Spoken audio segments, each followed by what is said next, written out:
Hello and welcome to the Aural Apothecary podcast, authentic chat about medicines, pharmacy and healthcare in the UK. Pharmacist Jamie, Gimmo and STC take on topical and controversial stories but keep it edgy yet light-hearted. Pod guests share their career-defining drug, song and book and also share their joyful patient stories. Welcome to the Aural Apothecary podcast. My name is Jamie Hayes. For this episode, we're joined by Professor Nick Barber. Nick is Emeritus Professor of Pharmacy at University College London and Head of Clinical Outcomes at Aid Health. We will welcome Nick in a moment as he shares a drug for our formulary, his career anthem, and recommends a book for the Aural Apothecary Library. Nick has a new book out, How to Take Drugs, was published on the 28th of May, so yesterday for many of you, and proposes a new approach to medication for better results and fewer side effects. How do you know if the medicine you're taking is right for you? Should you worry about side effects, and if so, how much? And how can you advocate for a loved one when it comes to being prescribed medication?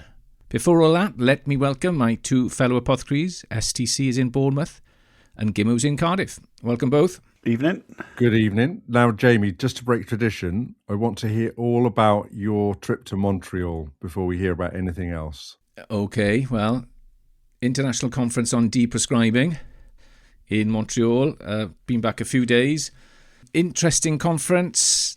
Loved it.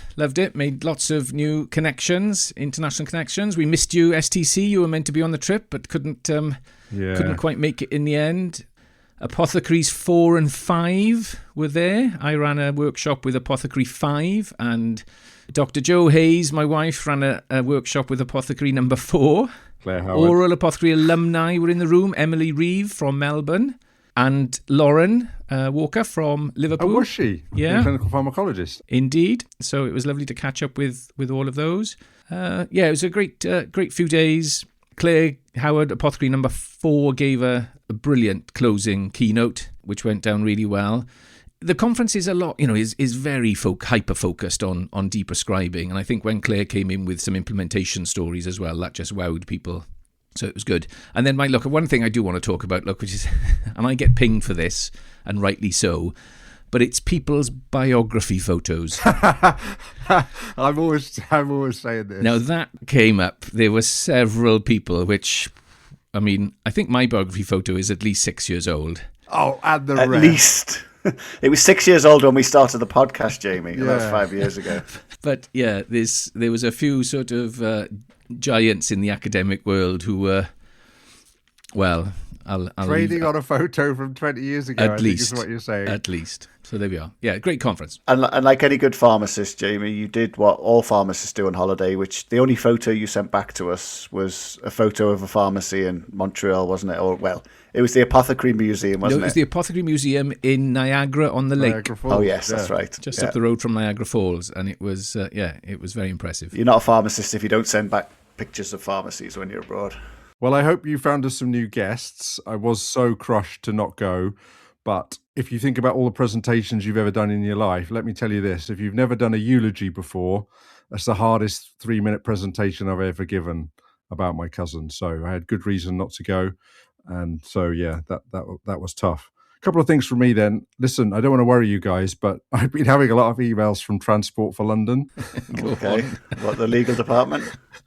No, it's okay. It turned out that I sold my car to some crook in London, and I forgot that I had it on auto pay, and so I've ranked up this big bill of congestion charge, and so I've been having multiple messages. Thankfully, I have electronic evidence of the day I sold it and told the DVLA electronically, so I'm hoping I'm in the clear. But yeah, I was having a lot of messages from Transport for London. Did worry me when I saw it. And the second thing, very quickly, is two things. We like a name or an acronym. So one of my colleagues, pharmacy technician, Fiona, was telling me about this great melatonin liquid that she'd come across called Kid Naps, which I thought was great. And also, the same day, I came across an organization called Ouch, which is the Organization for the Understanding of Cluster Headache, which I also thought was brilliant. So Kidnaps reminds me of Kid Stoned Chewable Valium, which is a parody video from a long time ago. Gimmo? So, talking to Canada, some of you who listen may know, I think I've mentioned that my son went to live my dream and work at a ski resort in Canada. Well, was a knock on the door at 11 o'clock the night before last. It was him. He sort of surprised us and came home after 6 months, so that was nice. What wasn't so nice for him was that we'd thrown his bed out, and so he had nowhere to sleep. So yeah, welcome home, Jack. Just to check, you've all voted today. I know we're in the future for people who are listening, but for us it's polling day. And talking of the fourth apothecary, I saw Claire today. She didn't see me. She was running a webinar I'm guessing for the Polypharmacy Network and stuff, and it was on anticholinergic burden, and it was very good. And they talked about the MediCheck app, which is the app that they've developed, isn't it? I think it started off as drugs that cross the blood-brain barrier, but it's a bit more general now about drugs that you want to avoid in frailty. So I'll put the link into that because I thought it looked great. Obviously, not being a clinician like Steve, I'd never use it, but it looked great. It is a great app, you're right. And it's quite complicated when you first look at it, but actually, yeah, once you understood it, it's really, really good. Very good. Let's move on. Our great pleasure to welcome Professor Nick Barber to the Aural Apothecary. Emeritus Professor Nick is one of the world's foremost experts in the field and recipient of the Lifetime Achievement Award from the Royal Pharmaceutical Society. What happened to the RPS? He developed a national service of patients starting new medicines, which is currently being used by around 7 million people a year in the UK alone, and which has been copied in 6 countries. It's saved the NHS over £6 billion so far. He's also developed a national framework of good prescribing against which all GPs were measured, and his work on medication errors in care homes led to a ministerial summit and significant changes to national policy. He's published over 200 research papers and has been cited thousands and thousands of times. And I haven't even mentioned the Victorian pharmacy. We'll come on to that, I'm sure. Welcome to the Aural Apothecary, Nick. Thank you very much. It's a pleasure and a privilege to be here. The honour is ours, Nick. The honour is ours. So you've got a book out, Nick. Okay, we'll come on to that in a bit.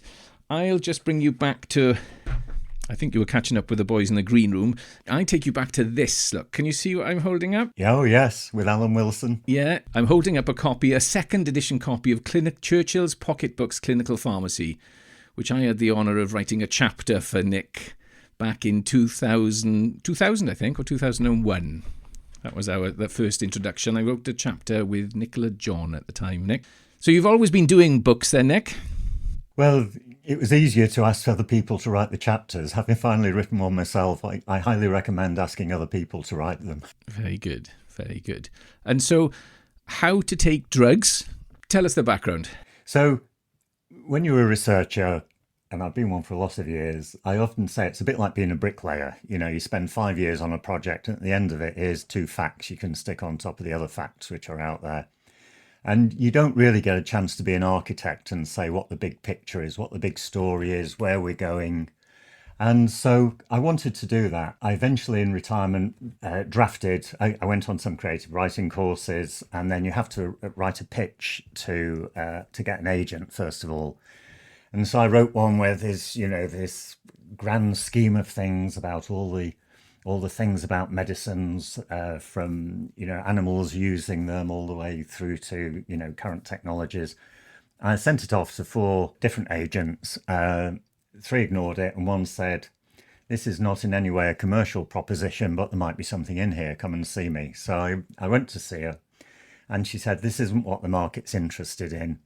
They want things like ultra high processed food and that sort of thing." And so she said, "You want to say there's a problem and here's a solution, here's a way forward." And I thought, well, that probably is actually much more useful. So I rewrote a pitch around that, sent it to a different, and ended up with a different agent, in fact. And then she pitched it to publishers, and eventually I got a contract. So I wanted to give an overview so we could look at medicines in the round and try to find a way forward to live with them and get the best out of them. And I think you've done that. I think it's a really ambitious book, isn't it? And in some ways it's you cover a lot. I'm sure we'll come on to this, but you cover a lot of ground that we've covered in the podcast. But it's really good as a tale of the whole tale of medicines, but focusing on how the people use them. And I think that's what I liked about it was you've tried to look at this from a person taking drugs point of view as opposed from the clinical point of view. And that's what we've always tried to do, sometimes well and sometimes not, but is try and think of it from a layperson's perspective. Yeah, I think that's what I have been very consciously trying to write it for normal people who are taking medicines. And, there's other people who have been ahead of me on these sorts of things. But I think we want people to be able to be empowered and enabled. And one of the key ideas, which we may well come on to, is just having the person's relationship with their medicine as something which is to be valued and thought about. Yeah. I think it's a great job. And it was lovely to see that right at the very beginning, and you give a lot of personal stories. I was saying before we came on air that I've always known you to be a great storyteller, even in the presentations that you give. And I was just very briefly saying that I remember in Florida, a massive conference in 2010, I was there and I was very excited to know that you were doing the plenary. I cannot tell you to this day what you were actually talking about, other than the beginning of the presentation was about how German Panzer tanks outdid the rubbish Russian tanks. And so that kind of idea of taking a story and then using analogies, and the boys, and if you've ever listened to any of these episodes, I love an analogy as well. And they don't always work, do they? And you have to test them out. So I think you've done a great job at trying to aim it at the public. And what I was going to say was that it was lovely to see that at the beginning, the Graham Prestwich analogy, which we've had Graham on here, and it really runs all the way through, doesn't it? Which is, if you trust and support people to do their own thing with medicines, we'll probably get a better outcome. And I think that runs all the way through the book, and I think it's a real success, and I think people will really like it, because you explain in nice analogies as well about how medicines get absorbed and broken down and eliminated, which is difficult to find, in language. But the one tough question I'll give you, because we don't want this to be a complete love-in, is why was it how to take drugs as opposed to how to take medicines? It's clickbait. Because we live in a world of marketing.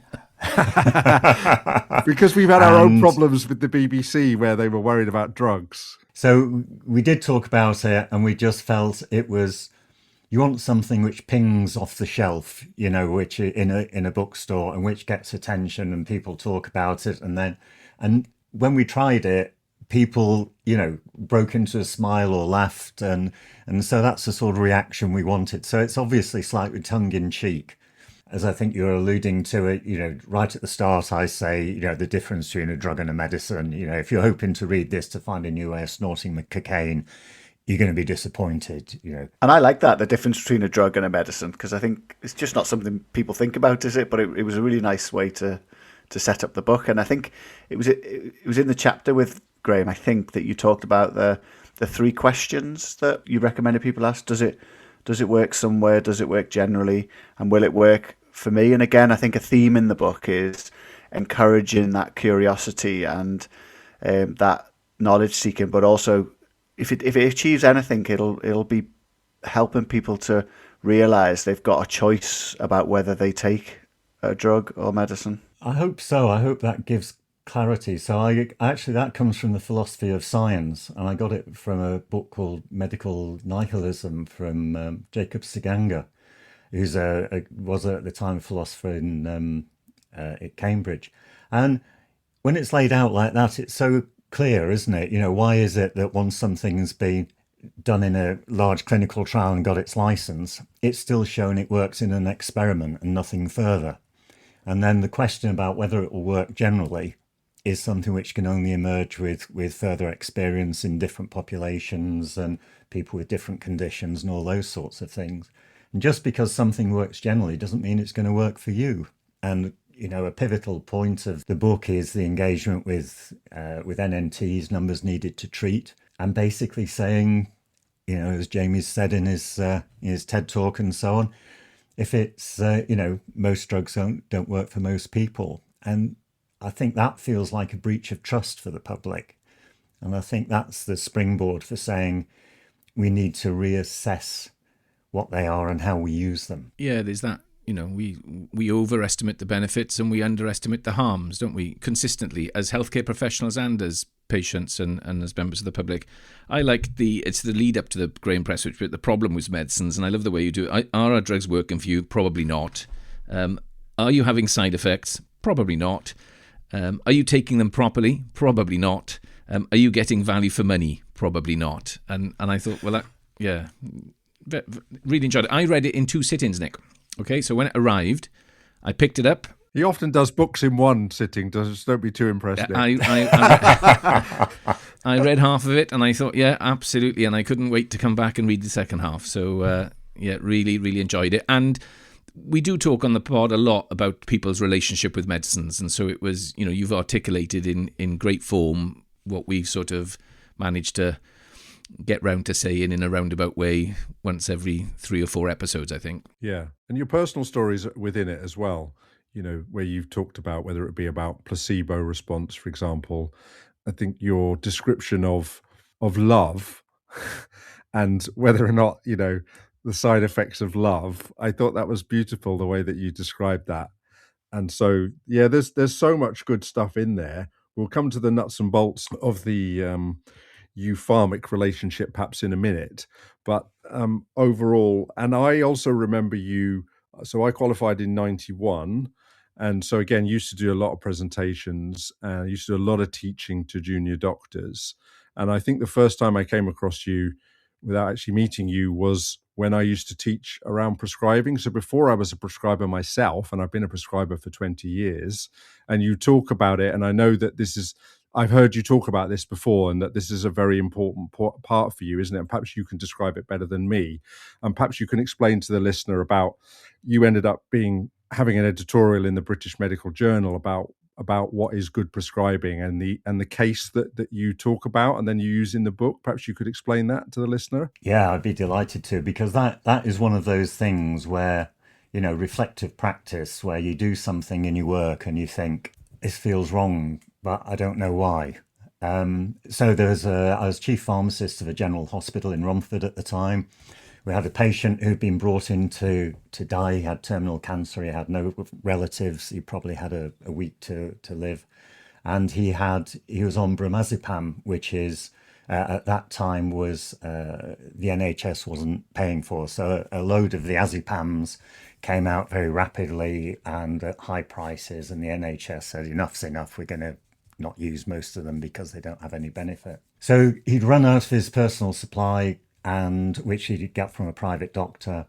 And the doctors asked me to get it on so they could prescribe it. And I said, I was responsible for the purchasing of drugs and the drug budget. So I said, well, I can't purchase it. It's not allowed in the NHS. And I said, we've got temazepam, and why don't you, he can just have temazepam. And to my shame, I never went down to the ward to see him or speak to him. And he'd said he'd had temazepam in the past and it didn't work. That really niggled me. I really felt I'd done the wrong thing, but I couldn't rationalise it, because the guidance for the NHS at the time, HC 8854, which those of you in the health service will remember, was that prescribing should be safe, effective and economic. And what we'd suggested, I'd argue, was that it could be, temazepam had been shown to be effective.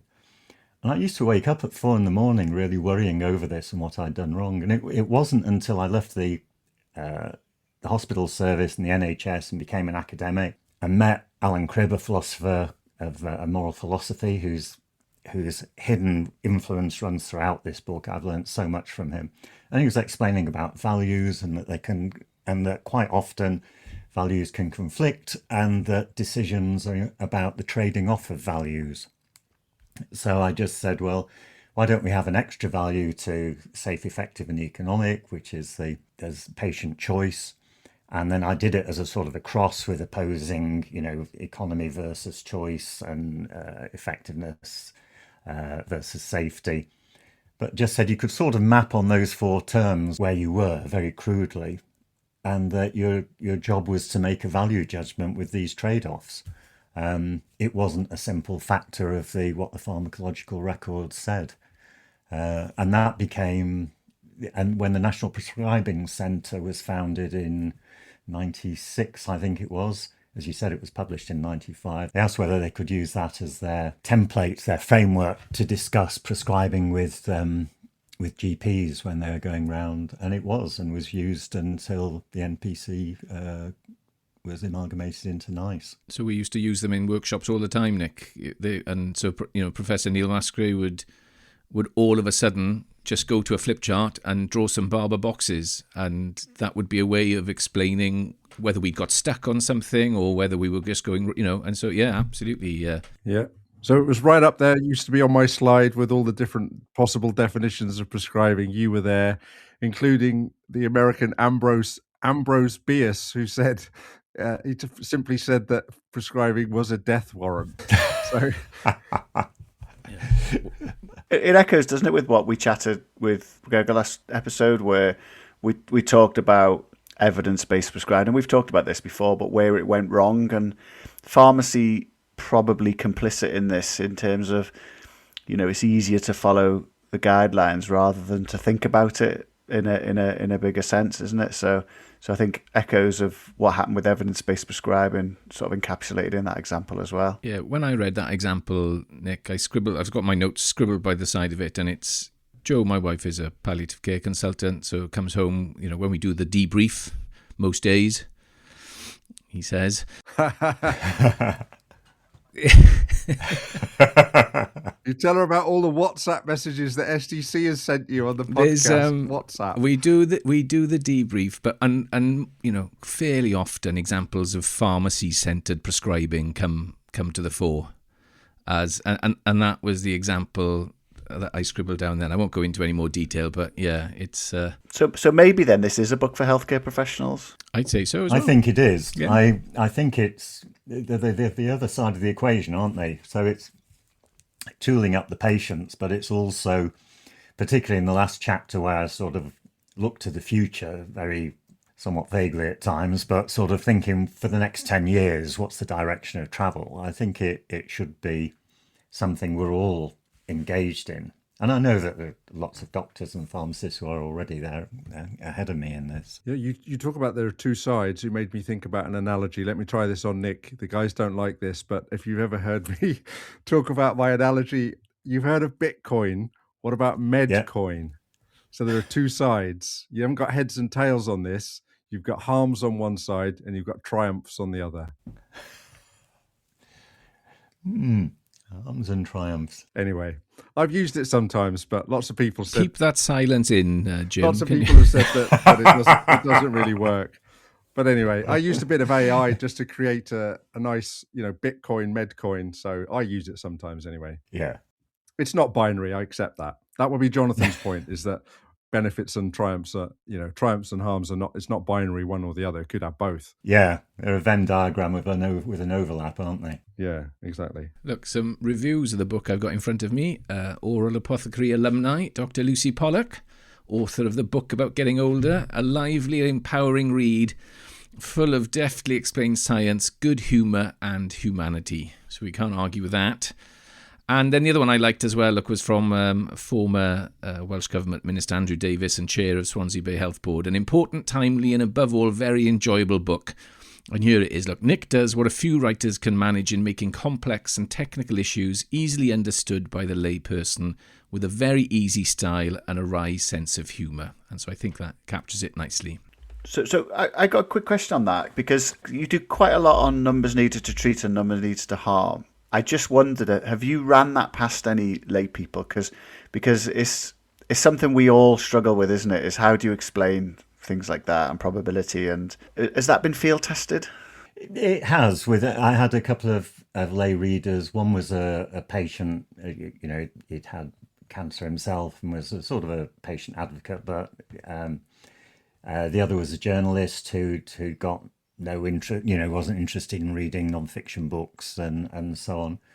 And they got it. I think it lands with some, but not with others. But when I was sort of analysing what's the prompt to action, it is that what hits people most when you talk to them, it is this, that most drugs don't work for most conditions. And then I debated the length to go to in that. And in the end, I decided to sort of put the detail in. the publishers gave me an editor who was absolutely brilliant, and she did a chapter at a time as I did them. And she was very good at keeping me grounded as well, including taking out a whole chapter which I'd written on the history of medicines and pharmacy and prescribing. So You did sneak some in, though. I'll come on to that later. Well, we're all pharmacists. We tend to be, quite careful at reading and picking up on things. So I didn't see any typos. There's one thing I will pick up the esteemed Professor Nick Barber on page 181, where you talk about a regime rather than a regimen. Shame on you, Professor Barber. Oh my God, I'm going to have it pulped now. It's a favourite Well of mine. spotted. It's a favourite of mine on the Aural Apothecary. So I'm only pulling your leg, but yeah. Maybe the other thing I think is really important to get you to explain is this idea of eupharmic relationship. So, do you want to just explain that, and then the four parts that are very important, which I'll let you explain. Well, thank you, because I do think this is intellectually, it's one of the most important parts of the book, although I'm not sure it lands with a lot of the public. So I've spent years trying to explain what I do in having patients and medicines, and you end up, when I was doing the pilot work, so the new medicine service was based on 15 years of my research, and we used to say to people, how are you getting on with your medicine? And everyone understood that and understood what it meant. And then I thought, well, it is about a relationship. It's like a person. And so I was trying to think, what's a very patient-centered concept, not necessarily a measure, a patient-centered concept, which doesn't involve a questionnaire and have theoretical fields behind it. I just thought, do you get on with your medicine? It's a relationship. If there is a relationship there, it's worth giving it a name, because then we can sort of focus on it and say, at least if we're talking as professionals, how eupharmic is the patient or whatever. So I came up with this word eupharmia. So the EU is a Greek prefix for harmonious or good. You think the eurythmics and others, and then See what you did there? Very good. Pharmia comes from the Greek pharmakon as well, which we know is the basis for pharmacist and pharmaceuticals. So I stuck them together and said this is a concept worth considering, because it's entirely patient-centered. It's their lived experience with this medicine. And it means that part of the background comes from technology adoption. How is somebody living with and interacting with a technology, and is that sort of good or bad? And it just seems to me it's quite a useful concept to be able, even if you don't use the term, to have in mind to say what's it like taking this? The sort of things you ask on prescribing review or as part of the new medicine service. How are you getting on with your medicine? And you're clocking. Does this mean that do they like it? Is it something they're having difficulty with? They may, like the guy who called it a wonderful poison, they may be quite ambivalent Rob the about fireman. it. Yeah. And so that is something where they know they don't like it, but they know it's worth it, sort of thing. And it allows these complexities, I think, to come out. Well, I was just going to say, I think it's a useful idea, isn't it? Because we often view it, taking a medicine, as transactional, and you go into that bit when you talk about adherence as well. But I think that idea of having a relationship with medicines, I think that's the centerpiece of what you're trying to do, really, isn't it? And it's what we've tried to do when we talk about shared decision making and things like that, I think. So I think as a concept, it's definitely one we could all work with. And Nick, do you want to just then explain the four parts that you use in your analogy? Because we talked a lot about analogies, and for me it works really well. So perhaps you could just explain that. Thanks. So if you're going to have a relationship with this technology, this medicine, then I thought, well, let's base it so people can understand it, like relationships with people. So what are your options when you meet someone or when there's a chance of having a relationship? So the first is, do you avoid them? You say, this is not for me. I don't think I'm going to get on with this person. But maybe you want to try and find out whether you could get on with them. And I use the analogy of it's like being asked to take an ambiguous stranger into your home, and will they, and this is even more personal, you're taking this, molecule into your body.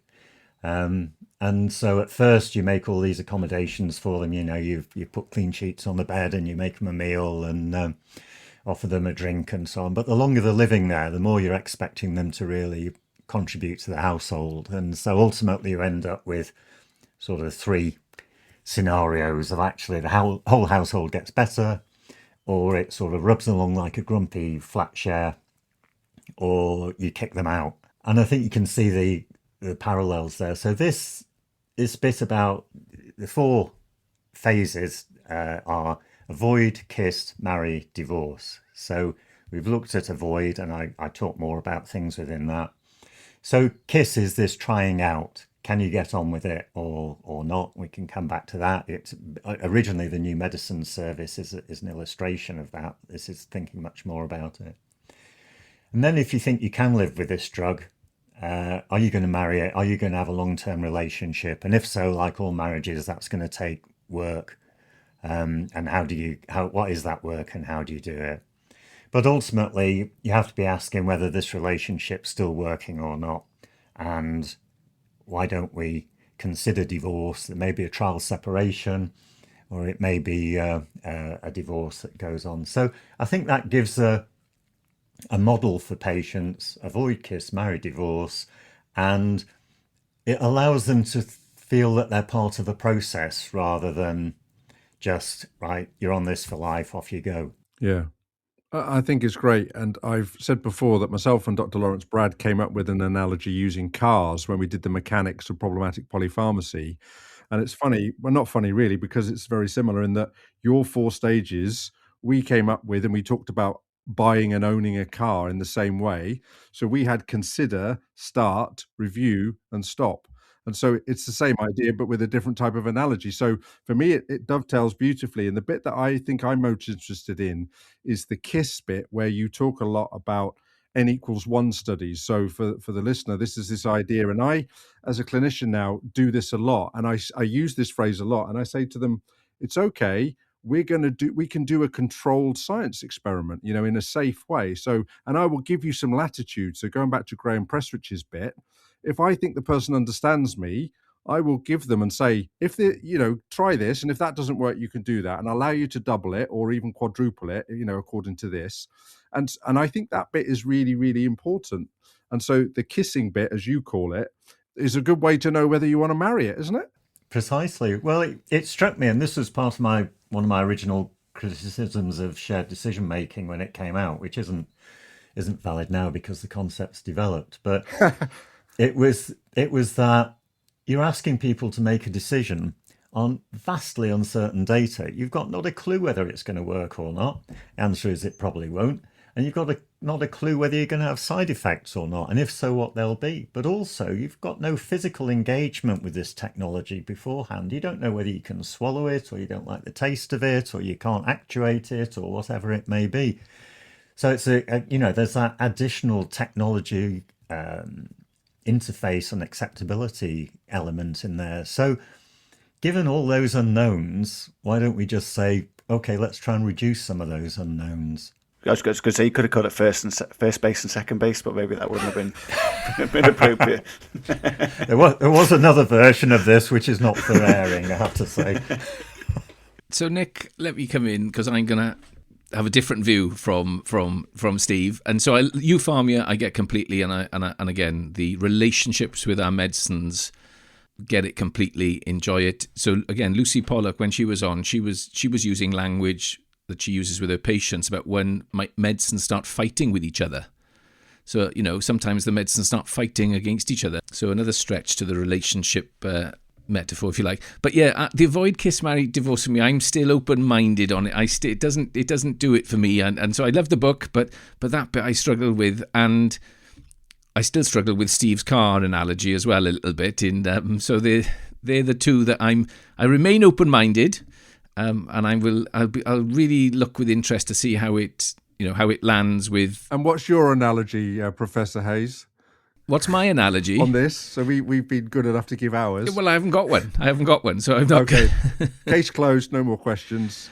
Well, is a poor analogy better than no analogy? So, Jamie, what's your problem with it? So, well, no, I'll put some. There's a personal element to it. I do have antibodies to avoid kissing, to avoid kiss, marry, divorce. I think as a if you're in the pub and somebody said, I know, let's have I would pick my pint up and walk off.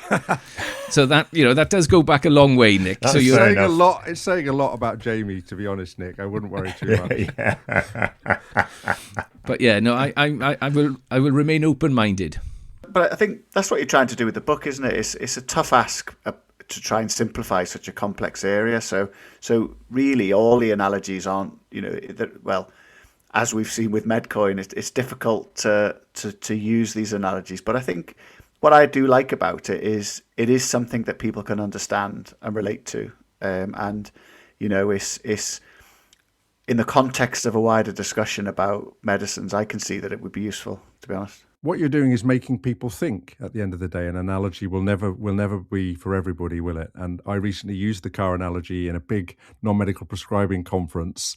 And although the vast majority of people really liked it, some people absolutely hated it and slated it and gave me 1 out of 5. So, but my point is, I made you think. And it's day-to-day language, which any doctor or pharmacist talking with a patient could talk to prepare them. Because one of the difficulties with deprescribing is getting people to accept that you're not just trying to save the NHS money by taking them off the drugs. It's managing that expectation, I think, is helpful, and that it's one attempt at using language to do that. Okay, well, I'll wrap up, if I may, with having a bit of fun myself. I decided that no one's ever going to ask me, but when they talk about people having book blurbs on the front cover, and I didn't know that Jamie was going to use Lucy Pollock's, but this is what I wrote, Nick. This is a blissful marriage of pharmacology, academia, personal and professional medicines expertise insight, and the Graham Presswich patient as project manager ethos, with kiss and tell type storytelling and enough data to make you want to actively divorce yourself from some of your daily medication routines. This is, for the general public, one health and lifestyle book not to avoid. Very good. Just get that transcribed and stick it on the advert. Send it to Pam McMillan. Yeah. STC, Aural Apothecary. Okay, that's been a great chat. And it goes without saying that if you're listening to this podcast, we would highly recommend that you buy and have a read of this book. It will definitely make you think. And even I'm already thinking about buying it for my dad. So, who was a pharmacist, but I think he'll really enjoy it. Yeah, and Nick, I'm doing lots of public workshops, aren't there, which I've mentioned on the pod. So the Women's Institute audiences and the University of Third Age audiences, Age Cymru, Age Connect. So again, I think there's a great target audience there as well. The Aural Apothecary is sponsored by Jamie Hayes Executive Coaching and OneLessPill.com. Okay, Nick, so I know you've been listened before, so you'll know what's coming next. So we'll dive straight into it, if we may. So what would you like to give us for the Aural Apothecary formulary as your desert island drug? Well, the clue to that we've already talked about. It's bromazepam, because it was such a pivotal role in my development of thinking about medicines, and without that incident, this book wouldn't be there. The story, I know we didn't sort of do the story in any detail again, but that's that emotional connection that you have with that medicine, keeping you up at night over the decision, is the type of thing that we thought when we first thought of desert island drugs. A medicine, a drug you have an emotional connection to, and so it comes in all shapes and sizes and all types of things. So thank you for that. Okay, excellent. Yes, we've already had the story, and it is fundamental to the book, so that's great. The second thing is something for the Aural Apothecary Spotify playlist. So this is a career anthem. Again, you've mentioned Eurythmics earlier, but I don't know if this is going to be the pick, but what would you like to offer us and why? So the last 2 pages of the book are about a story from when my mum was dying, just a few days before her death. So I want a piece which I played at her funeral, but I'd known it for a long time. And I think, I'm not the only one here who's had periods of depression. And sometimes there's something which just spiritually moves you. And so this is a short piece. It's called The Deer's Cry, and it's by Arvo Part. That's one of the ones I've written down, and it's like any story. It's tragic and funny at the same time. Well, I just wanted, put all this sort of work into trying to get people to think in a certain way and so on. I just thought it's getting a bit earnest, and yet it was such a funny moment. It was worth doing. We said at the start of the podcast, episode 1, I think, where there's truth, there's humour. Yeah, indeed. Very good. The Deer's Cry by Arvo Part makes it into the Aural Apothecary Spotify playlist. And yes, it really is on Spotify. And the third thing then, Nick, and no, you can't have your own book, or not this one anyway. So what would you like to give to the Aural Apothecary Library? I don't know if anyone else has done it, but this is a must-read. The Doctor Who Fooled the World by Brian Deere. Aha, yes. There's a deer Brian thing going Deere on here. Yeah, there it is. It's the Venison podcast. So Brian Deere was the investigative reporter who broke open the Andrew Wakefield story.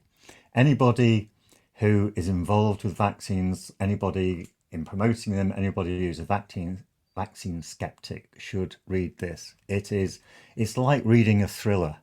The manipulations which went on, the fact that he was at the start, he was trying to use it to get money out of drug companies. Why did it get into the Lancet? Well, he and the editor of the Lancet used to be colleagues. There's a lot of really interesting stuff in there, including the fact that at the end of the book, Andrew Wakefield is living with Elle Macpherson in the USA. And it is... and Wakefield has tried to prosecute Brian Deere. And Brian Deere's no apologist for the drug industry. He's done stuff breaking open bad practice in the drug industry in the past. But it's a fascinating read, absolutely gripping. And it's essential that everybody who comes across people who may need persuading about vaccines or rejecting them should read to be able to explain the origin of the modern trend of vaccine denial. Excellent. No, nobody's picked that. We have had some, I think Brian, one of our patient representatives who's on the Royal College of GPs overdiagnosis group, has some very strong views about COVID vaccination. So Brian, if you're listening, you might want to read this one. Clearly this was before that. So The Doctor Who Fooled the World by Brian Deere makes it into the Aural Apothecary Library. Thank you, Nick. So Brian Deere was the BMJ journalist, wasn't he? I think wasn't he broke the story for the BMJ, didn't he, or something like that, Nick? Or no, it's Sunday Times. Okay, I'm just listening to Deborah Cohen's book Bad Influence, and at the start of that, she majors on the Brian Deere and the story. Okay, we haven't got a micro discussion, but what we thought we'd do, Nick, is just focus on the future bit of the book, really, and just have a wrap up discussion around. It's looking. A lot of the book is looking back over your career and the impact you've had. Just take us to your thoughts on the future and what can you share with us. There's quite a bit of theory underpinning the book. Which I don't talk about after discussions with the editor. Much to your disgust, we can tell. Yeah, I know. So one of them is systems theory, which I love. And if we have this, we see prescribing as a simple ordered system. You have condition A, therefore you're given drug B, off you go. And it's a complex emergent system, which means you don't know what's going to happen at the end. And it's open to influence, and different things may influence it, and obviously experience of the medicine and things like that. So if that's the case, what we're doing is moving, in systems theory term, from a complex emergent system into a simpler ordered system, something which is stable and sustainable. And that's what the KISS phase is in a way, and that's what the new medicine service has been in a simplistic form. So you say, well, who's the best person to work with patients to say, here's how, what's your experience? Can we do N of ones, as Steve was saying? Can you get people to try things out and study them themselves? All sorts of options. We need somebody who really understands about medicines in that, and also recognizing the shortage of GPs, certainly in the UK, although the book's written for an international audience, it's obviously fairly UK focused. You say, well, we need people to do that who know about drugs, and that's pharmacists, and they have between 5 and 8 years experience, depending where in the world you are. And it seems daft that we have experts there who aren't being used appropriately. So, as they have, as Steve has illustrated, prescribing rights, then there's the ability to tailor that. It's going from off the peg to bespoke, if you want another analogy. So you can tailor it to that person's personal needs. So the first thing is, I argue for the use of pharmacists for that tailoring process. And I think that's something which will continue to grow over the next 10 years.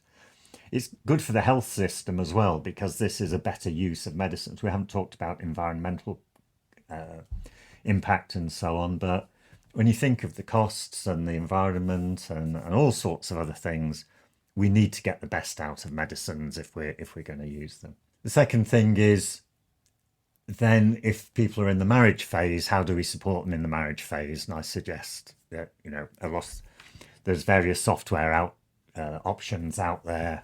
And I suspect it will be some form of software support, which different people might want different things. And that the company I work with, Aid, is one of those options. But so many people really don't understand the software developers. They often develop for one drug. Aid does several, but the point is they don't understand why non-adherence happens. And they mainly think it's a reminder thing. It's the old, blame the patient. So I think you need well-constructed software which you can work well with, is it's easy to use, and if the software developer gets bought out by somebody who changes it or whatever, you can take your data with you and go somewhere else. And the third element we're thinking about, which I think is perhaps a theoretical option more than the pragmatic one, is just make better medicines, frankly. The problem with the way most technologies improve is that there's a feedback between the user experience and the developer, and that doesn't really exist with medicines. They're being sold, in effect, to the medical and pharmacy profession, and the user feedback is not really part of it. And there's some brilliant formulation ideas out there. I was talking to a specialist in pediatric formulations. You can develop a drug so it's a film which dissolves on the child's tongue and all sorts of other things. Kidnaps. Yeah. Yes. And so you can. The problem is whether there's enough money in it for anyone to do. And a specialist in formulation told me of a product that they developed which sounded fantastic, and they talked to one of the big companies and they said, it's not worth doing, we don't make a few million quid out of it. So, there's a gap in the market there somewhere. But it's the market, as we know, is not a perfect market in pharmaceuticals. So those are broadly the three things which I suggest. Of course, I would speak highly of pharmacists as medicines expertise and prescribers. And I wrote an abstraction under the blog of the Aural Apothecary website a couple of years ago now called "Do I Need to See a Doctor? Who Else Could Help Me?" And it was really the same idea, which is you need to break down what it is that you're after. Do I want a diagnostician or an interventionist or a prescriber or a researcher?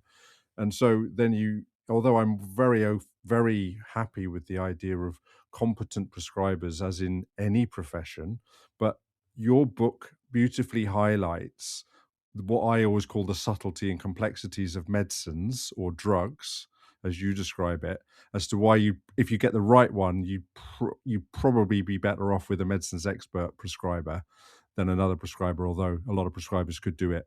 And I think really that's your point, isn't it? And that's right. And a lot of prescribers can tend to be, it's an asthma nurse or something like that. We need someone who, the patient's experiencing a range of drugs, and we need someone who can understand a range of drugs and how they interact. I'm just going to add something to number 3 on that list then, and it's, let's get better medicines. So, Nick, I took one of your papers from 2009, okay? Sarah Garfield, Nick Barber, Paul Wally, Alan Wilson, Lena Ellison. Can you remember? Quality of medication use in primary care. And it was, so I took that paper when it came out, and there's a graph in it, and the graph in it talks about the error rates at each stage of the prescribing process in primary care. Yeah. So, we start off with, 100% intention to do well. We've had a good day. Decisions have gone well. We arrive in practice, and, we make some prescribing decisions. Well, we make some errors, don't we, in our prescribing decisions? And then we hand the prescription to the patient, and there's some error in that transaction, and whether they take it to the pharmacy or what, and then there's some errors in dispensing, isn't there? This is all your work.